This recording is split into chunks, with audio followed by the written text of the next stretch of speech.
remercier Georges qui a parlé tout ce dont je devais parler. I prepared in English the lecture, but since it is a francophone, I will shift back to French. My slides are in English for people who understand French. So the question is, should we remove or not the ovals? So what I'm going to present is a teamwork of my residents and myself.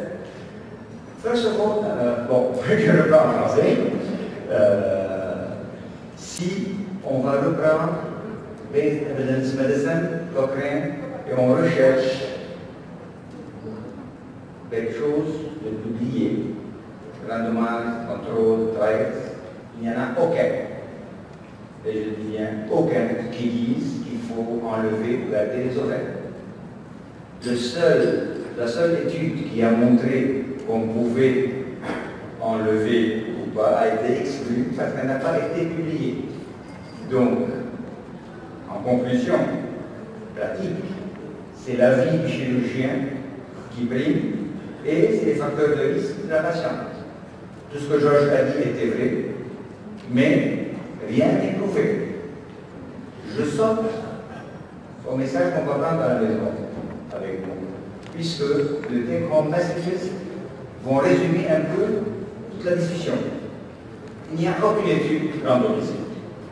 Tout se base sur des études qui sont des cohort studies qui ne donnent pas de certitude et il y a toujours un traitement individualisé qui doit se faire.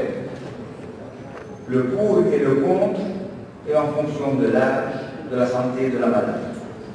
Il n'y a certainement aucun intérêt actuellement à laisser les ovaires, à enlever les ovaires chez quelqu'un qui n'est pas ménopausé. Et là, je suis d'accord avec Georges.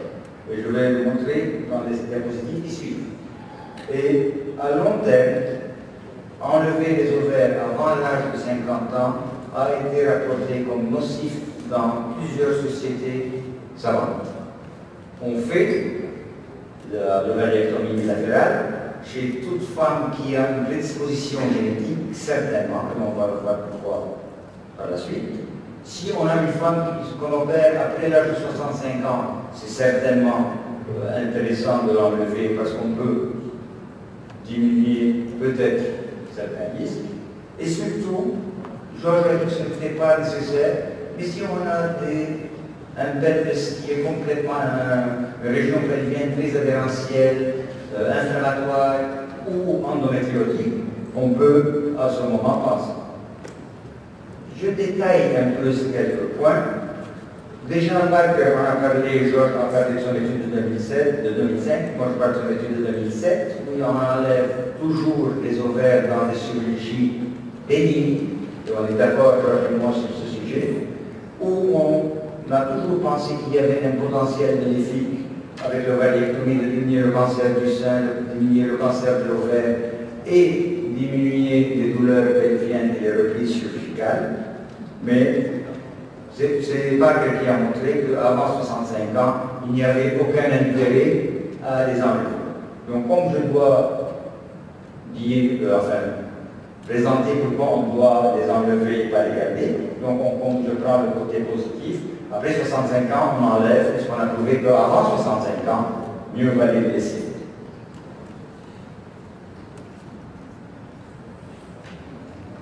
Dans la même idée que Georges a présentée, je suis d'accord avec lui, c'est l'étude qui a montré qu'il y avait chez les femmes opérées entre 50 et 54 ans un risque de 8% de mortalité si elles allaient survivre jusqu'à l'âge de 80 ans, si on enlève les ovaires. Ces 8% ne valent pas le coup comparé aux 0,47% qu'on va sauver des cancers de l'ovaire en enlevant l'ovaire, en enlevant les ovaires pour sauver. Donc ça rejoint ce que Georges a dit.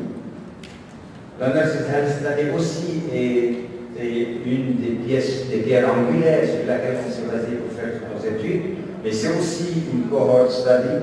Ça n'a pas été randomisé. On a utilisé 30 000 femmes de cette étude pour montrer que si on enlève les ovaires avant l'âge de 47 ans, on peut sauver et diminuer le risque de cancer du sein. Mais quel que soit l'âge, on n'a pas eu de bénéfice en enlevant les ovaires. Donc, avant 50 ans, le risque coronarien dont Georges a parlé si j'enlève les ovaires peut être éliminé en donnant des hormones de remplacement d'œstrogène. Mais c'est vrai que la mortalité va augmenter si j'enlève les ovaires.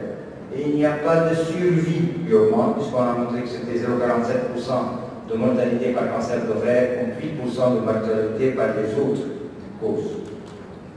Georges a parlé déjà des problèmes cardiovasculaires, je confirme. Mais j'insiste, si vous avez enlevé les ovaires en donnant des œstrogènes seulement, puisqu'il y a eu une hystérectomie aussi, on n'a pas besoin de donner de progestérone, l'œstrogène va contrecarrer l'effet néfaste de l'ablation des ovaires.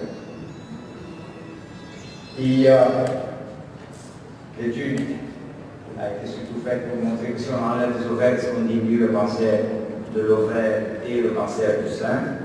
Le risque, dans le cas où on les enlève avant 45 ans, peut être diminué, mais cette diminution va être contrecarrée par l'augmentation du cancer du poumon et la mortalité qui va avoir lieu par tous les autres cancers qui vont avoir l'ablation. Je ne peux pas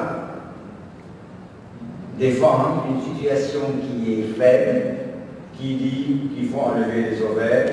Non, les conditions pour les enlever sont très précises et très claires. Et on voit ici le résumé qui montre qu'il n'y a qu'une incidence de cancer d'ovaire qui descend de 0,47 alors que tous les autres problèmes vont augmenter. Mais ceci vient d'une étude non randomisée. Il y a eu des biais de sélection. Ça s'applique aux infirmières et aux nurses américaines qui sont la plupart blanches. Est-ce que ça s'applique aux hispaniques et aux noirs? Personne ne le sait.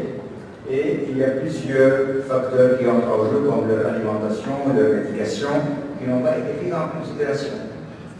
Si on prend le ECOG 2010 sur le cancer de l'ovaire, on retrouve que chaque année, en 2009, 21 500 cas, dont 14 600 décès par an. La réduction par l'ablation est très faible. Et surtout le cancer de l'ovaire, on l'attrape souvent dans des stades avancés. Donc, la seule façon de guérir le cancer de l'ovaire, c'est la détection et la prévention précoce.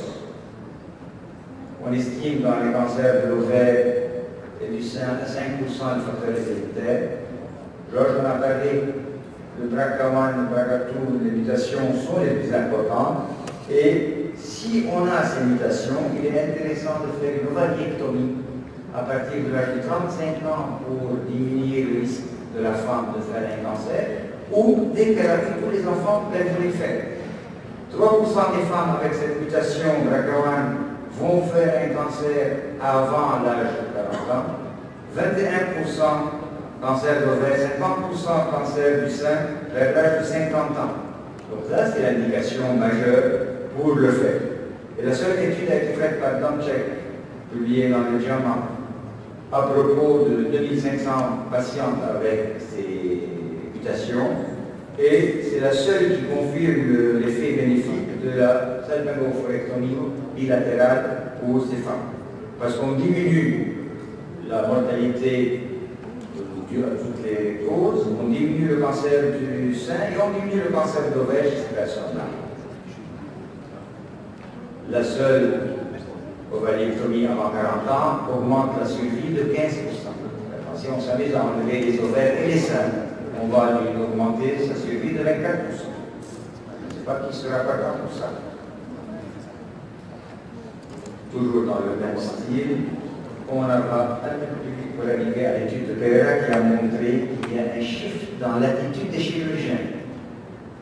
Georges et moi, nous avons commencé en 1986 à travailler. On faisait 2 ou 3 hystérectomies par semaine. En 2015, 2014 plutôt, on est en train de faire une hystérectomie chaque mois ou chaque 2 mois. Ce n'est pas parce qu'on a moins de malades, c'est parce qu'on a changé dans notre optique et notre façon de voir. On n'opère plus comme dans le temps et on n'enlève plus à tour de bras tout ce qui nous passe devant.